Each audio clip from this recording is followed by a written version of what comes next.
peuple congolais, toujours Libanda, c'est bien que le peuple va mobiliser. Ce n'est pas que le peuple congolais qui s'est mobilisé, mais il y a aussi le peuple belge. Je viens de voir Patrick ici, qui a sorti son dent. C'est pas Patrick, si tu peux expliquer au peuple congolais, c'est quoi cette œuvre artistique plutôt? Ça signifie quoi ces dents? Je te montre la porte en plus. Même donc son cas de prêté en jury, on a envoyé un gendarme belge pour dissoudre le corps de mort en acide sulfurique. Mais avant de le dissoudre en acide sulfurique, il a arraché 2 dents dorées de Lumumba. Il les a gardées. Et depuis 3 ans, ces dents sont maintenant dans les mains de la justice belge. Il doit être restitué à la famille Lumumba et au peuple congolais. On a rapatrié le père de Félix après 2 ans et demi, le 1er juin d'ailleurs, dans le stade de martyrs de la Pentecôte, donc, où il était co-signateur de l'arrêt de mort de 4 ministres du Congo. Donc aujourd'hui c'est l'anniversaire du coup d'état de Mobutu, qu'on a cherché Étienne Tshisekedi de l'université. Il est devenu commissaire général adjoint à la justice. Il a co-signé l'arrêt de mort de Lumumba aussi là. Donc c'est important que ces dons soient restitués aussi au Congo. C'est l'agenda. Ingeta Patrick, ça me fait plaisir de te voir parce que je te vois partout où on organise des activités pour le Congo. Vraiment, ça me fait chaud au cœur quoi. Je ne sais pas si tu peux dire quelque chose par rapport à l'arrivée de Félix hier. Et aujourd'hui, je vois le peuple congolais de l'autre côté qui dit non à Félix Tshisekedi. Qu'est-ce que toi tu peux dire concernant l'arrivée de Félix Tshisekedi ici en Belgique? C'est d'une façon assez miraculeuse qu'il est assommé au pouvoir du président. Tout est là pour créer la même situation qu'à l'époque de Lumumba, donc dissociation entre le Premier ministre et le président. Et donc c'est une leçon importante d'histoire parce qu'aujourd'hui c'est l'anniversaire du coup d'état de Mobutu ici. Donc, là, il y a des leçons à apprendre de ce qui s'est passé. Donc deux chiens se battent pour un os, un troisième qui peut s'en aller avec. Et ça pourrait être bien le docteur Mukwege qui va venir au discours quand il y a la crise constitutionnelle entre le Premier ministre et le Président. À voir, à suivre. En tout cas, merci beaucoup Patrick pour ton amour pour le Congo. Les pires hypocrites sur cette terre des hommes, ce sont des Belges. Les Belges étaient les premiers à dénoncer cette élection qui est passée au Congo que Félix n'a pas gagné. Mais aujourd'hui, même sans gouvernement en place en Belgique, ils ont invité officiellement un analphabète. Ils ont choisi l'analphabète pour continuer à voler la richesse congolaise. Nous le savons que vous avez choisi Félix parce que c'est un analphabète. Et vous voulez continuer à les manipuler pour voler la richesse du Congo. Vous êtes des sales hypocrites. Ingeta, je vous dis que Aouza Akobe, Bruxelles est tombé. Le vrai peuple congolais. Nakanda, Tomoni, Bandekomusi, Patrick, na œuvre d'art, Ozali, Lumumba, au Belge, je vous rappelle. Toloba qui n'a bino, que Tozana bino, Tina Souka, pour comprendre, ampleur à l'Ikambo. Ingeta, voilà maman. Maman aussi qui dénonce derrière. Maman aussi qui dénonce. Maman, n'a pas plus comment on a maman. Batumusu batushaki bambongo le pova kenda aéroport na yebite soki yo pona koya au tushaki mbongo obie molingo mbongo télévision dibanda ngeta mama bon outi bibwe mama na mboka mama outi Paris merci maman en tout cas bakoko bazala na yo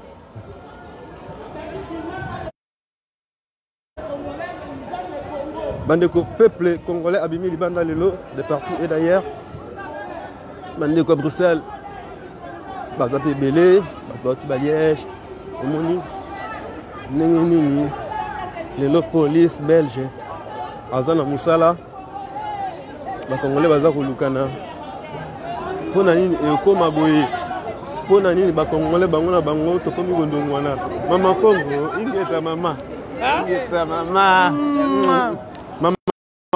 Kongo pona yemesengo komona uti musika ndingo yaka kaka na iba na kuta yo pesa la mamuke peuple congolais solo penda o ezali mama na bino wandi wa mama amushinu mukwabu mama Kongo wa bakumu tozo tozobundela mabele tozobundela toza na rien à voir na Chilombo mais tozosenga na Chilombo ete Congo on arrive Congo eza ya biso Congo eza ya Chilombo akamati bato ya sisi ko boma Congo ati ya bombi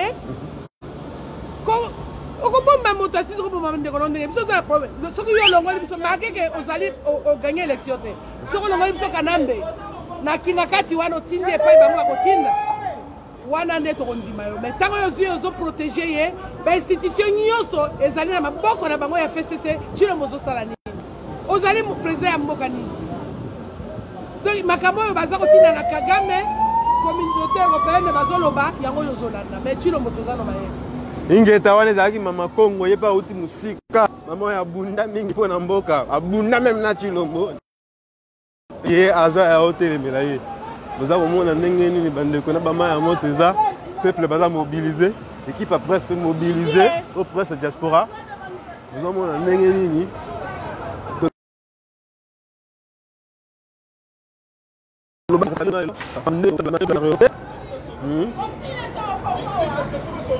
malgré toi un aéroport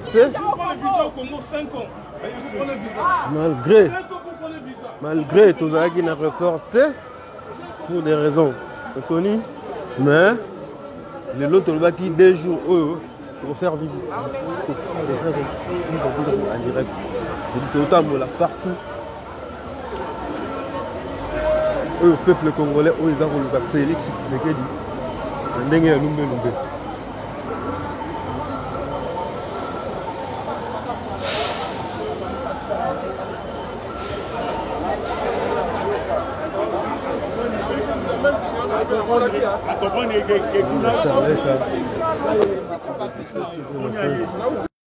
De Bruxelles, c'est vraiment le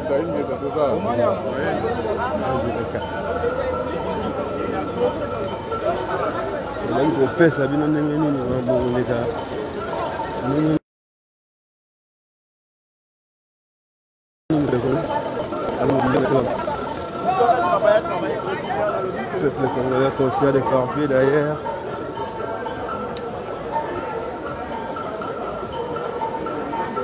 On est là toujours parce qu'elle est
partout derrière, on pèse les là. On pèse les là.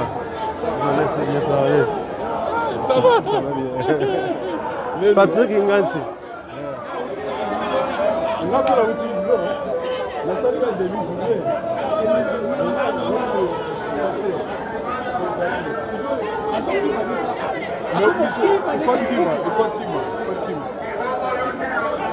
Je pense que c'est un peuple congolais qui est musical, le journaux vrables.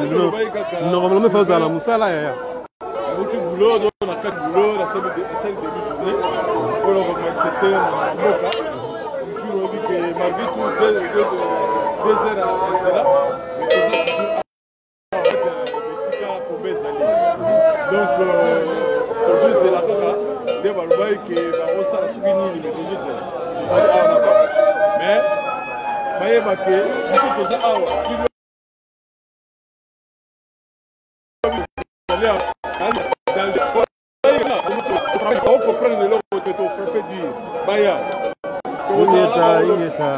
Il est un peuple congolais, je vous dis que Bruxelles, le a vraiment choqué. C'est chaud, caca. Babi moto na moto, et puis ça a moto. Le peuple a mis la canne dans le loup. Ça a décidé vraiment, le peuple congolais a décidé. Il y a Koloba. Où est-ce qu'on a Koloba?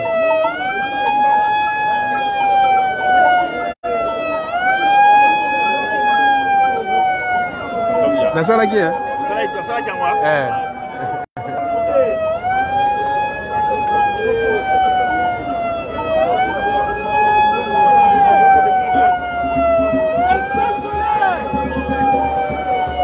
Vous voulez un président analphabète au Congo pour le manipuler, pour voler la richesse du Congo, de voler, pays des hypocrites.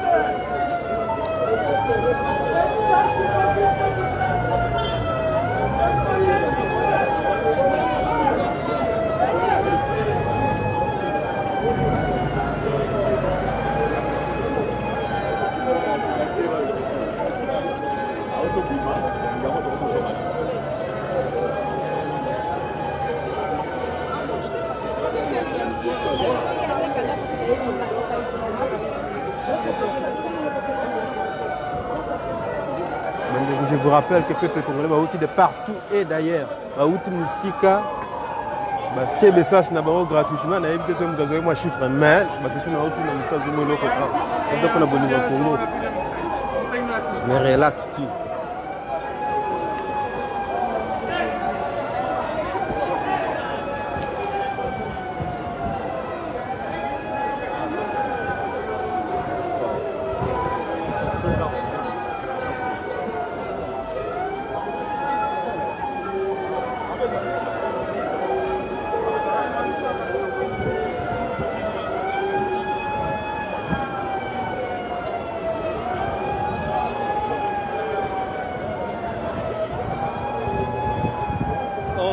John Smith.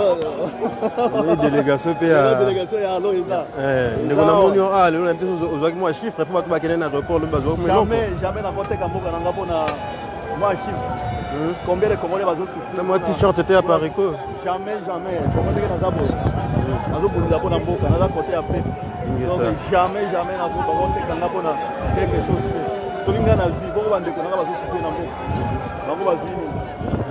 Donc bita bana biso ezake ndo bandeko na biso mboka ebonga bandeko na biso basala bien okoya na $1 million na kozwa te ngeta wana ya ndeko Benoît. Je vous rappelle que ndeko auti musika auti na Luxembourg auti bakota barlo kuna ça fait quand même 3 heures jusqu'à ici baba pesi ngo ote kapo na bolingo mboka yango na esa bino to tuna bandeko peuple abimanga fe koloba kaka.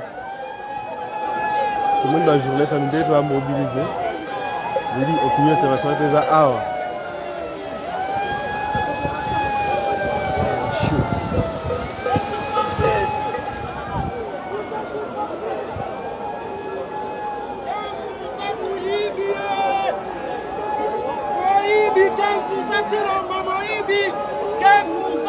On est là, on nous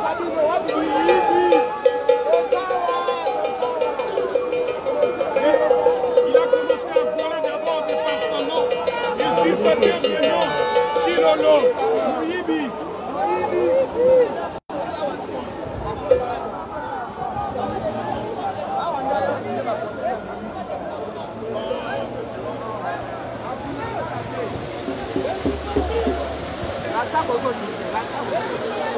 Balobi boy, papa bisinya sinyo talate. Okenda kingakati. Bapesi yo ba document ça kotanga ba biso ka signer au parapluie. Oyebe awa to ko telemelo awa kote oyebo signer ba contrat nyonso muyibi ko ba patso na pouvoir. Mais biso to ko telema papa kombo to ba nyango na 2002. Barimo ke batu na yo ba yebi. To zala na bango to bandi kombo banda kale banda pona yo te chilombo. E banda pona mabele ya Congo to kotika te. Toba Baluba, boza bandeko na biso toza makila moko bangala bandeko na biso baswahili bandeko na biso bakongo bandeko na biso. Toza wako na trinité, toza pona mabele ya mboka, Chilombo partenaire na ye, Kabila assassin. Donc on consonne jamais Kabila na Congo. Donc mariage na to kubite to be banakaka, ibe ba mwete lumbe. Mabele wana nazoloba makambo ya Minembwe. Félix ata un moté. Rubero azowelela Minembwe. Ata un moté. Boza bato ndenge nini bino. Botika okosela kamere makambo. Boyibi mbongo wana bino nyoso. Kamere akosala eloko te sa autorisation ya chef na ye. Patrick Rossignol, bongo bandeko bazali lobby bakwende oyamba lobby na ba maputa na ba t-shirt. Batu bakende oyamba ye. Batu bakende oyamba ye lobby ya makambo la. Makambo la batambusa balar etamboli. Yango moni mutalie mo la aye ko se représenter. Ebele ya bataliba. Ba mususu doki ba bengana bango na ambassade lobby bino na bino bokomi komi bengana na. Botala bato a sécurité bazui. Botala bato a sécurité bazui botala bikolo bokomona do makambo nde tozoboya na Congo tolingi bondeko unité. Biso nyonso to ba makila moko. Bato bayaki koyamba lobi baliaki lar yaki epanzanaki ba 300 ba 200 balie ba ba traite. Biso ndeko Patrick Rossignol ndeko na biso amelo oloba par rapport ba Samuel Loraldiga ba traite. Na bien Patrick Rossignol bosiko na te question ekiminga tango ndeko azolekana awa.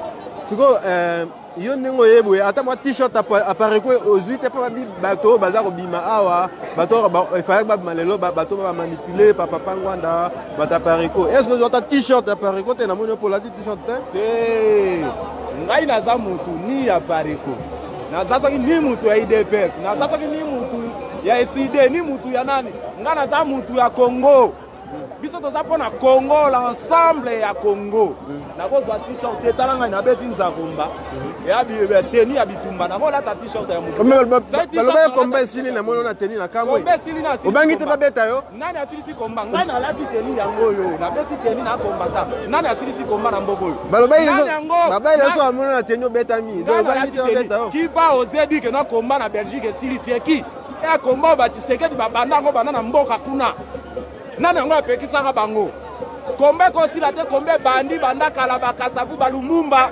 babundi biso mpe tokobundaka toujours bokanisa te ke sa so soki fayulu azwi bemba soki muzitu soki katumbi soki kabuya soki nani ke kombe esili kombe kosila te komba ekosilaka te ata toteli président akoti wana soki azosala bien te komba ekokontinue likambo mabele nalobi yo sotunanga kombe esila bato balobi kombe esili Minembwe bokomi na 5e langue nationale 5e langue nationale Kinyarwanda siko bino baesaka kombe esili partenaire na bino bapartenaire na bino kombe ekosila te koko ingeta peuple congolais balobi awa mwa tour tobeta mpe mwa tour na litonge.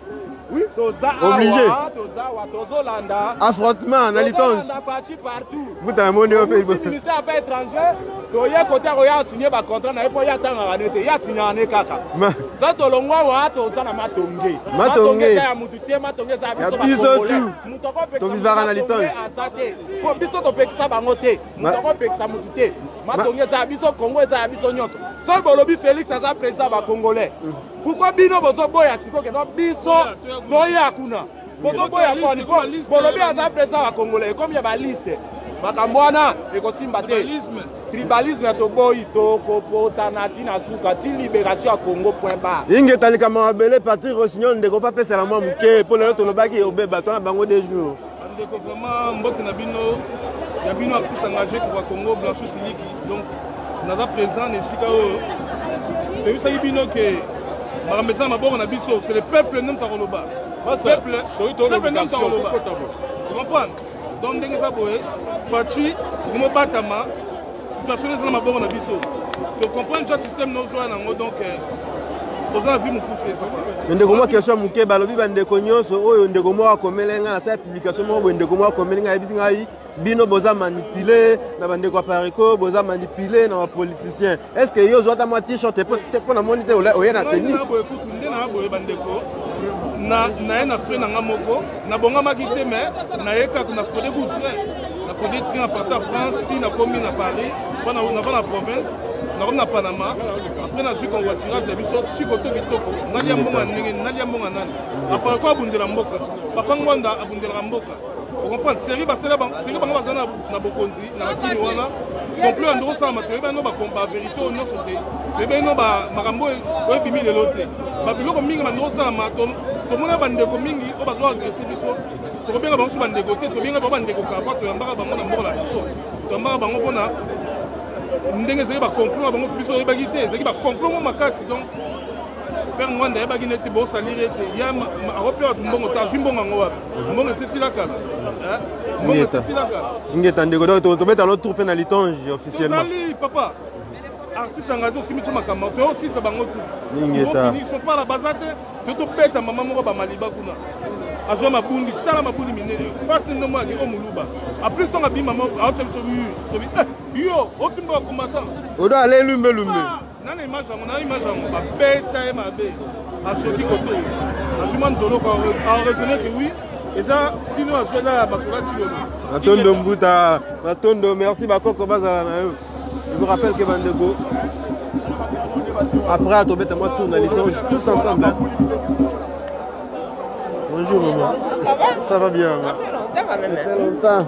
Oui. Depuis l'autre fois. Kaka commissionnaire, il y a les commissionnaires. Il est à Ingeta. Maman. Maman très mobilisée. Journée ouvrable. Maman batiki misala, maman batiki banda kuna bango. Ba pesi bango maputa te, ba yana ba bilamba na bango. Ba ba kene na aéroport ba yana maputa. Éviter.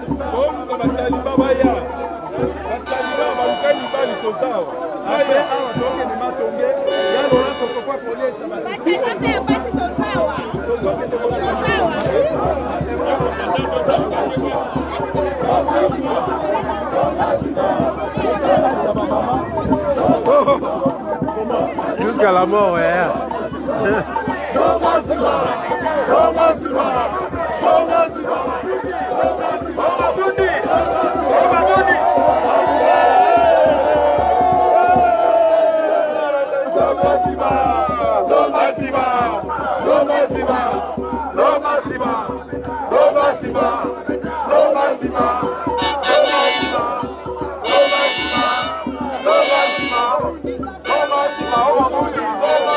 Je rappelle que ton ministère des Affaires étrangères, tu as des sites où il fallait qu'il y ait un Félix. Félix a royal et l'eau. Mboka uti musika mwakala namoni présence na yo na habité ko expliquer bana mboka te présence na musika oyo alors que la journée moko ouvrable papa donc merci nous Sylvain mon début la mboka la présence na on merci pour la présence na ngai ezali pour ba na moto ko tika te pour ba ki ko vidéo te ko vidéo te aussi le temps pour ko donner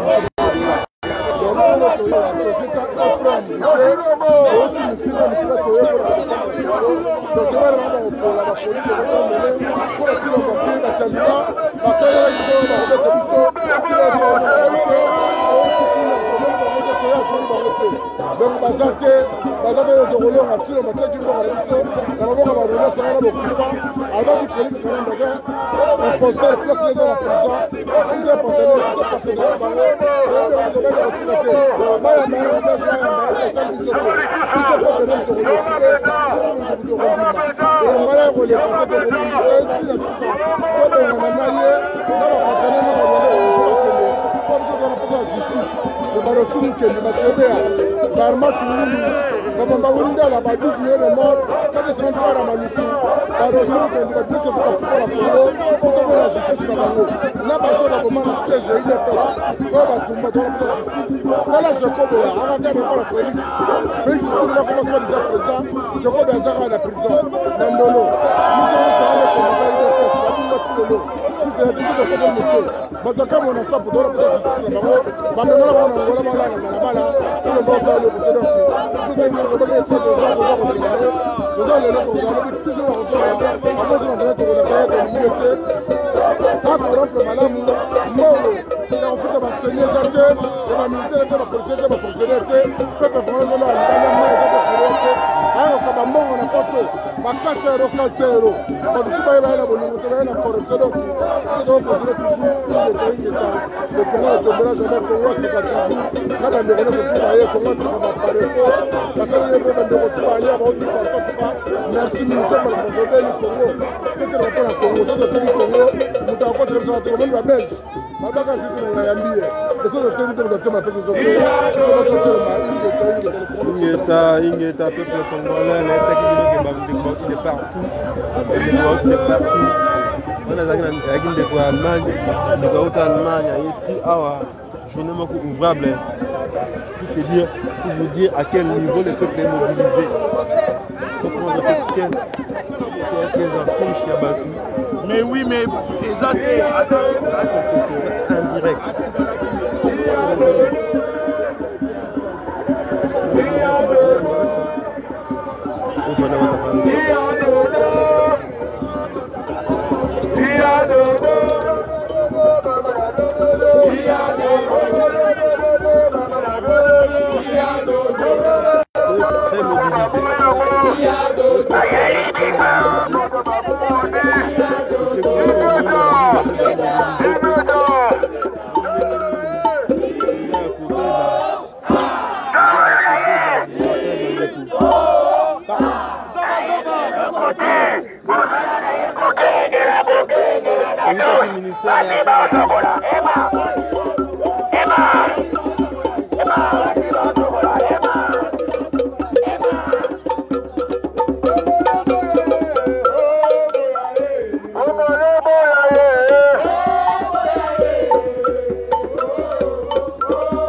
Après avoir tourné la litange, on met à tour la matongé, tout le monde ensemble. Si gagné, il va fortement se Ozala et Zala.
On va céder. Ouais. On dit c'est d'accord. La casse va passer comme 350. La casse va passer comme 350 au Yati.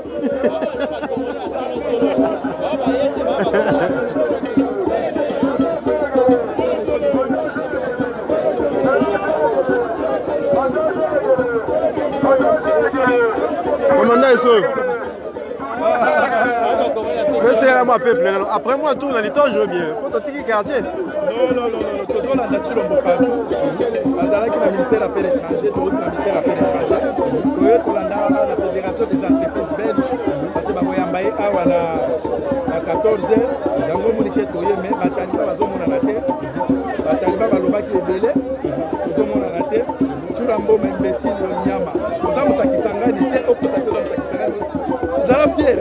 Ozamuta pas de pourquoi donc que d'autres Churambo masalioni. Avec imbécile. Moi je suis dans ma classe des autres. Alobaki akobeta ba Congolais. Pona intérêt ba Rwandais. Ya kobeta ba Congolais. Tobenga na ye. Toyebali tobenga na ye. Mais na yebisaka oyo na yebisaka ye na écran etete par rapport. Yaka obeta ba Congolais. Bokoki kobeta ba Rwandais te kobeta ba Congolais. Merci mingi akufa. $1 merci à vous. Allez, commandant Esso vient parler, balobi après à tomber tellement tourne à l'étage, je n'ai pas la carte pour m'attendre à quartier na biso. Parti ba toi tellement tourner na m'attendre ba ça ma vidéo comme quoi combien aussi là le lot à tout le monde va combattre tout réuni. Ba de partout et d'ailleurs pour le ministère des Affaires étrangères. To landi awa esika oyo Félix Tshilombo il fallait qu'il ba yambaye awa. Au moins le peuple a vu banda le lot, peuple a déterminé. La communauté internationale peut va journaliste comme Faza Libanda, Faza Evele, peuple réuni, Faza pour dénoncer encore. Faza pour dénoncer encore. Alors là qui va dénoncer Tina Souka Mamako ou Outi Paris, à lever Belé, Maman Faïl. Il n'a même pas un diplôme. Le même bêche qui ont accepté qu'ils ont volé. Il a usurpé les diplômes. C'est la même bête qui ressort aujourd'hui sur tapis rouge. Est-ce que vous vous rendez compte? Il faut être vraiment sérieux. Il faut être sérieux. Mais aujourd'hui, nous démontrons à Didier Reynders, à Louis Michel et à Bell qu'ils ne peuvent pas cautionner cette politique. Ils n'ont pas le gouvernement, mais ils restent Tshilombo en tant qu'équipe. C'est État un État. Mais aujourd'hui, ils ont reçu Tshilombo en tant qu'équipe. Quelqu'un qui s'appelait Félix Antoine Tshilombo, aujourd'hui il s'appelle Tshisekedi. C'est la mafia.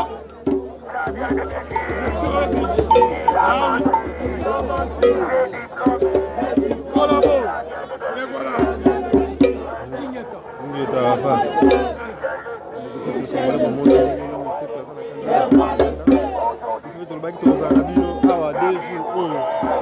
Deux jours, dans ces jours, Félix Awa, nous allons raconter le peuple congolais, réalité. Nous sommes totalement là, Awa, nous sommes là pour le Congo. Congo, ils ont héritage, ma coco, la biso, et l'autre, la banane, la biso. Sentiment, pour la Likamamboka, Komboka,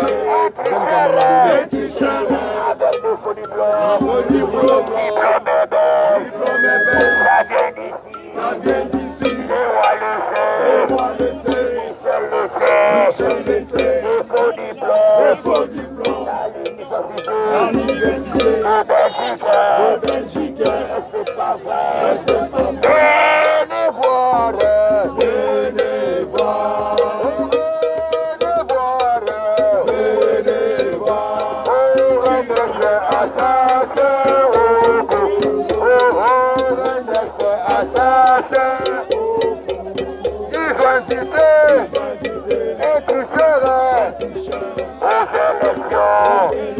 il n'a pas gagné, c'est un tricheur, avec ses faux papiers, ses faux diplômes, des Belgicains, ça vient d'ici, les rois le savent, Matira laissé. Matira laissé. Il essaie.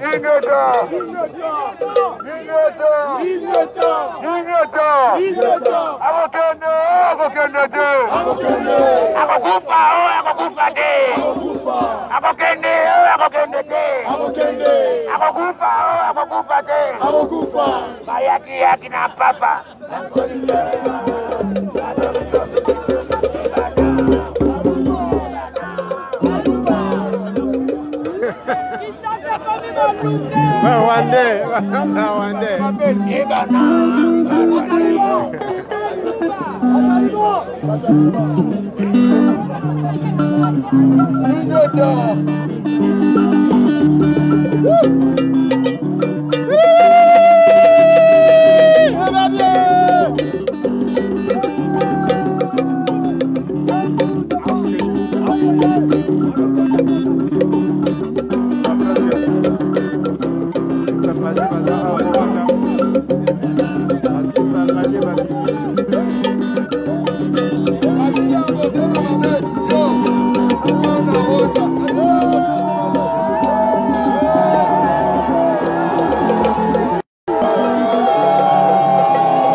En direct, petit Nasuka.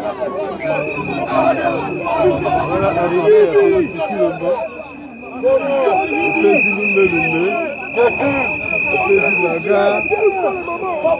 Petit Nabe, petit Moboulou. Petit Papa. On est les bébés là, Bambila. Awa. On est tout dans les kéates.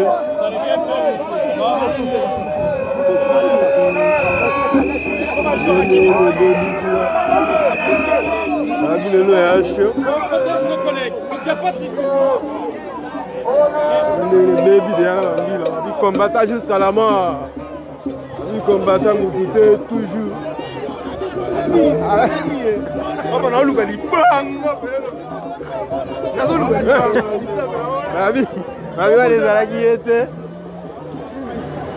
Vous voyez le peuple là, à la Kanda, je vous dis, Kanda, va tester, va mécanique kaka, mutuka mo le kanaki awa, balé mutuka innocent. Au moins ni mila mobilisé, au moins ni peuple congolais baza na Kanda. Ba o bakanisa ki peuple malibanda te peuple baza na Kanda ya danser. Peuple la reçoit mutu. La Belgique, le pays des assassins. La Belgique, pays des collaborateurs. La Belgique ne tombera jamais. Patrick Racha tomone sous amène moi lumbe toujours aussi quand même. Belgique va tomber te. Ingeta. On va lier 300 bani ba kene na bango mais ne ba su position. Ba zo to position a libéra tisuka. Donc les autres ba zo nga do ba récupérer le suscité. Do ba kene toujours boso. Do ba zo nga le suscité. Mais na bi ke robete na ba poto ko sukira ona nzela. Mais ba zo nga le suscité ba kala ba kene libéra. Zo ba zongi bo mona. Je vous rappelle que la Belgique a fait Belgique, ils ont fait le lot. On va mobiliser de partout.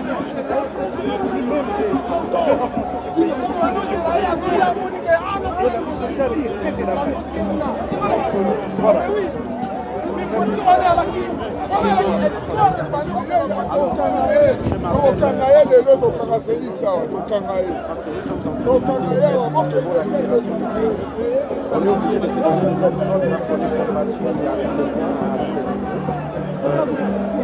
alors nous sommes ici justement pour pouvoir protester contre le fait que la Belgique, des pays colonisateurs, des pays qui a demandé, on a vu les parlementaires néerlandophone qui a révélé quelque chose qui nous a tous choqués, à savoir que c'était la Belgique qui avait demandé les autorisations sur tout un protocole pour pouvoir éliminer Mzee Kabila, et ils l'ont obtenu, ils ont éliminé Mzee Kabila, et on est dans la situation dans laquelle on est aujourd'hui. Sans oublier la découpe des bras à cause de notre richesse qu'est le VA.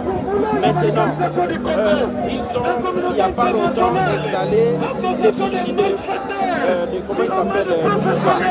Ils ont, il n'y a pas longtemps, installé les fichiers de Lumumba, ici à la place Matongo. Nous avons cru à une réconciliation, nous avons cru à une entente, de sorte à ce que nous puissions avancer main dans la main. Parce que hier c'était la colonisation, aujourd'hui nous sommes amis, nous pouvons être amis, nous sommes quasiment frères. Et là c'est tout de même incroyable, quelqu'un qui a volé les élections, quelqu'un qui est en train de transgresser le droit de l'homme. Comment la Belgique peut-elle lui accorder un crédit? C'est un homme qui n'est pas crédible, c'est un homme qui, ici dans ces pays, a plusieurs casiers judiciaires, et notamment à Londres aussi. Comment la Belgique peut-elle lui accorder, alors qu'elle sait que cet homme a volé les élections, que cet homme est de connivence avec le plus grand criminel de tous les temps. Vous savez, il y a eu la Shoah, c'était 6 millions de morts. Aujourd'hui, nous, on a officieusement 12 millions de morts. Et Kagame a tué chez lui pour accéder au pouvoir. Il a fait assassiner également une dame qui a voulu devenir président de la République. Kagame est en train de chapeauter Kabila. Kabila est en train de chapeauter maintenant Félix Tshisekedi. Comment un homme qui partait pouvait-il nommer les généraux? Avant que Kabila ne parte, il avait nommé les généraux. Tout le monde l'a vu, vous êtes les médias, vous l'avez vu. Ça c'est une chose. La seconde chose, Kabila reste toujours au pouvoir parce que tous les députés, tous les parlementaires lui doivent allégeance. Ça on l'a vu et on a vu les dernières images. Maintenant on nous impose une 5e langue. Les Belges sont partis, nous ont laissé avec 4 langues nationales. Kikongo, Chiluba, Lingala et Swahili. Aujourd'hui ils veulent mettre les Kinyarwanda comme 5e langue. De surcroît, les Rwandais maintenant au micro de leur porte-parole disent qu'il faut qu'ils campent, c'est-à-dire les fantoches là, les tintins que Tshilombo a mis comme Premier ministre, qui a fait son gouvernement, ils doivent aussi être insérés dans le gouvernement, autrement c'est la guerre. C'est quoi ça? Où allons-nous? Le Congo doit se construire. La Belgique et la République démocratique du Congo sont des pays frères. Comment enfin? Deux pays, je veux dire, la Belgique est un royaume, le Congo est une république, mais c'est tout même pas croyable.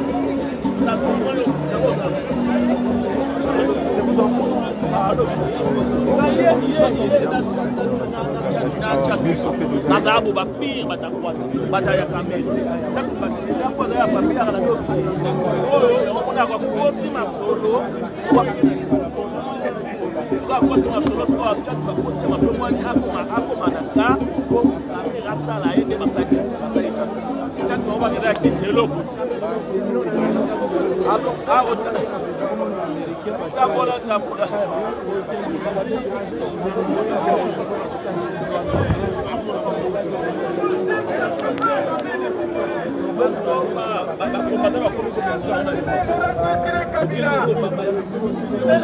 très mobilisé, dans notre intervention. Est-ce que Européen numéro peut-être une ouais, ça va direct. Numéro